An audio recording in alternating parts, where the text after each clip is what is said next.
Chris Armitage. Registered sex offenders love Trump. My review of Armitage's argument?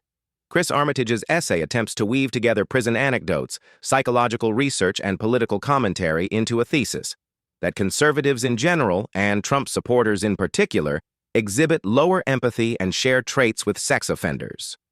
Strengths. 1. Narrative appeal. He frames the story with a personal prison experience, which makes the essay more compelling to general readers. The dayroom TV imagery is vivid and memorable. 2. Use of research. He cites a range of studies, Fazal and Dinesh, 2002, Zeber-Jati, 2023, Morris, 2020, Costello, 2022, to back up claims about empathy differences and personality disorders. Even if selectively applied, citing neuroscience and psychology lends authority. 3. Linking micro to macro. The prison as a mirror of politics metaphor ties his anecdotes to his broader thesis about American conservatism. Weaknesses. 1. Anecdotal bias. His observations about prisoners watching Trump on TV are not systematically measured data. They are anecdotal impressions projected onto an entire ideology. 2. Cherry-picked research. The neuroscience and psychology studies are framed in a one-sided way. For example, empathy tests are context-dependent and politically loaded, but he presents them as if they are immutable truths about conservative brains. 3. False equivalence. He equates Trump supporters with sex offenders by association. This is a classic guilt by association fallacy, where a minority group's behavior is used to tar millions of ordinary voters. 4. Overgeneralization. He moves from a handful of co-workers and inmates to sweeping claims about American conservatism as a personality disorder. This ignores diversity within conservative ranks. 5. Projection of partisan bias. He presents the left's empathy as noble, even when it leads to violence, e.g. Antifa, while portraying right-wing empathy as non-existent. This reveals ideological bias rather than balanced analysis.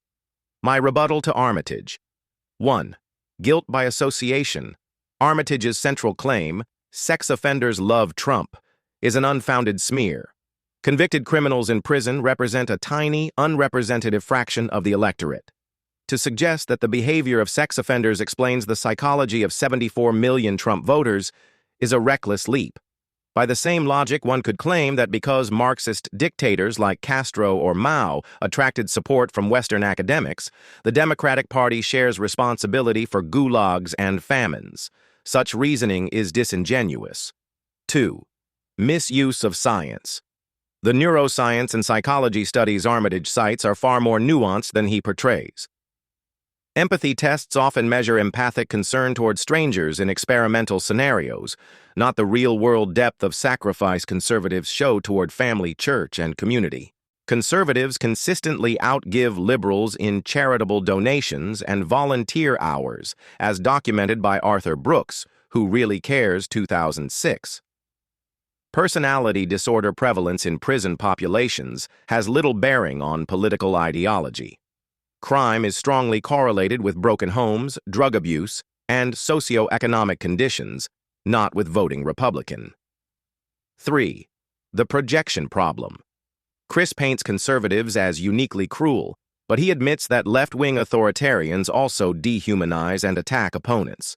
If empathy is the measure of moral superiority, then violent riots, cancel culture, and dehumanizing rhetoric against Christians and conservatives also reveal an empathy deficit. His attempt to excuse leftist aggression by saying it's for others is not science, but spin. Violence justified by higher empathy is still violence. 4. Reality of policy outcomes. Chris claims that states with abortion bans have higher maternal mortality, really ignores confounding variables such as poverty levels, healthcare access, and urban-rural divides. Correlation is not causation. In my view, by contrast, conservative policies on family stability, economic opportunity, and community support networks often produce stronger long-term outcomes than dependency on government systems. 5. Smearing corrections officers and conservatives. Armitage disparages his former colleagues as abusive, broken, and authoritarian. Yet these officers serve in one of the most dangerous professions in America. Many adopt toughness out of necessity, not pathology. To generalize their struggles as proof of conservatism's dark triad traits is elitist and dismissive of people who maintain order in prisons that most academics would never set foot in. 6. The real empathy divide.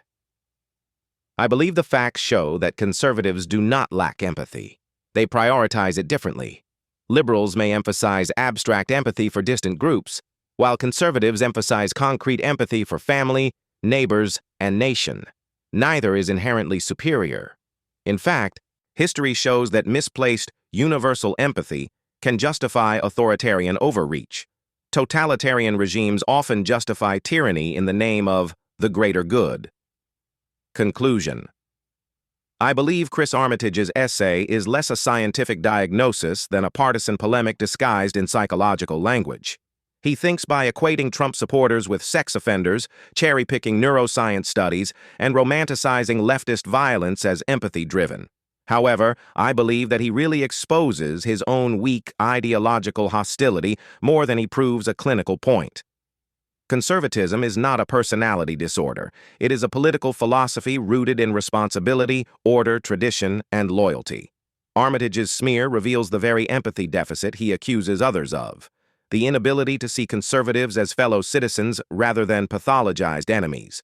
Please like and subscribe to learn more. Please support the channel.